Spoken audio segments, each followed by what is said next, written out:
Chers amis, je vais vous présenter la démonstration du deck test. Alors évidemment, une présentation possible, parce que l'avantage de Source, c'est qu'on peut faire plein de présentations possibles. Voilà, donc c'est pratique, on peut faire participer 1, 2, 3, 4 personnes. Aujourd'hui, 2 amis, Leslie et Cécile.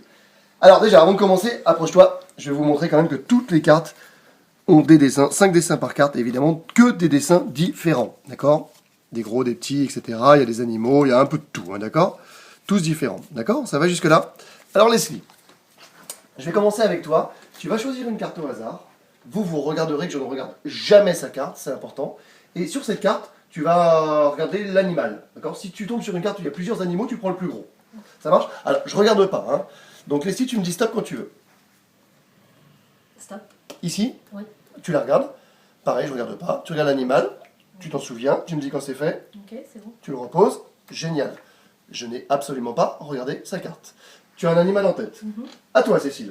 Pareil, tu me dis... Alors toi, tu vas prendre l'objet que tu estimes le plus petit. Pas sur le dessin, dans la vie. Hein, d'accord? Si une fourmi géante et une tour Eiffel toute petite, c'est quand même la tour Eiffel la plus grosse. On est bien d'accord, hein, d'accord? Donc vas-y, tu me dis stop quand tu veux. Stop. Voilà, tu prends la carte, t'es sûr, hein? Ouais. Et tu prends l'objet ou l'animal, enfin la chose qui te semble le plus petit. Pareil, je D'accord. regarde pas. Tu me dis, tu l'as? Ouais. Tu la reposes. Génial. Et je pourrais faire ça évidemment avec plusieurs spectateurs, là je m'arrête là. On va commencer avec toi Leslie, tu as donc un animal en tête. Je vois un animal assez gros, c'est normal, j'ai demandé de choisir le plus gros. Je vois, en tout cas c'est un animal sauvage. Oui. Je vois un hippopotame, Ouais. c'est ça? C'est ça. C'est cool, j'ai rien vu, c'est magique, télépathe, c'est la classe. À toi Cécile. Toi Cécile, évidemment tu as choisi quelque chose qui te paraissait petit, et c'est dur parce que tu as hésité entre 2 objets il me semble. Tu as hésité entre 2 objets, mais tu t'es finalement focalisé sur un objet où il y a du plastique dessus, du verre un peu. Ouais. Non, c'est Ouais. ça, hein? Ouais. T'avais pas hésité avec la salière? Si, Un petit peu, tout à fait. et Ouais, finalement, ouais. tu t'as opté pour le briquet. Ouais. C'est ça, le Exactement. briquet, la classe. Et pourtant, t'es mon fumeuse. Oui. C'est génial. C'était le deck test. Alors, évidemment, encore une fois, il y a 1000 manières de le présenter. C'était l'une des méthodes. Chers amis, donc je vais vous montrer une deuxième méthode pour faire le deck test. Un truc un peu plus complexe, mais vous verrez quand même, malgré tout, très simple. On le fait ensemble?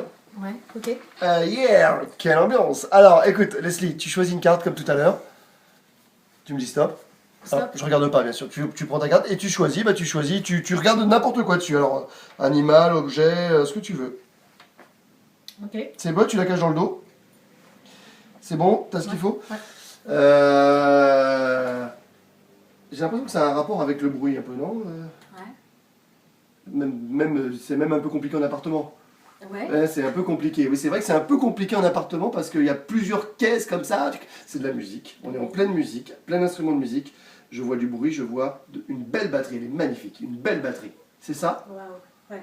C'est cool, hein? Ça, c'était le deck test. C'est une autre méthode de présenter le tour. Là, le spectateur ou la spectatrice peut choisir n'importe quel objet. En revanche, c'est un tout petit peu plus compliqué à faire.